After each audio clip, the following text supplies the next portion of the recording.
Jesus is the person who started talking about heaven in the Bible, majorly. A lot of his teachings were centered around the kingdom of heaven, how to get there. He taught in so many parables how the kingdom of heaven is like, giving many examples, like for example the parable of the Good Samaritan, the parable of the farmer who sowed seeds and birds came and ate some of it, some fell on dry ground. Yes, he taught on so many things about the kingdom of heaven.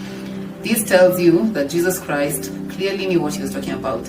And the verse that we have just read, it shows us the authenticity of Jesus when it comes to him talking about heaven, because he was in heaven first, so of course he knows the reality that exists in heaven, and then he came to earth in the form of a human being. So that makes him the very authoritative source of information about the kingdom of heaven.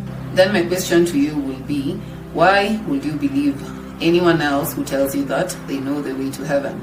For example, leaders of other religions like Muhammad, who showed up 1600 years after Jesus had already resurrected.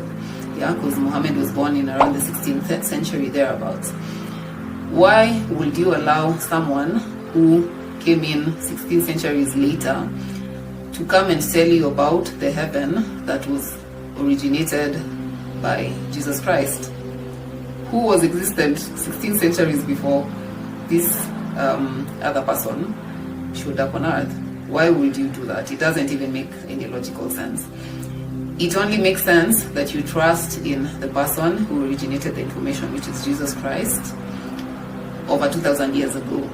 It doesn't make sense that you allow anyone else to teach you about heaven or how you can get to heaven when they are only the second-hand piece of information. Trust Jesus, who was in heaven first, and then he came to earth. So when he tells you that he knows about heaven and how heaven works, you can trust that he really knows what he's talking about.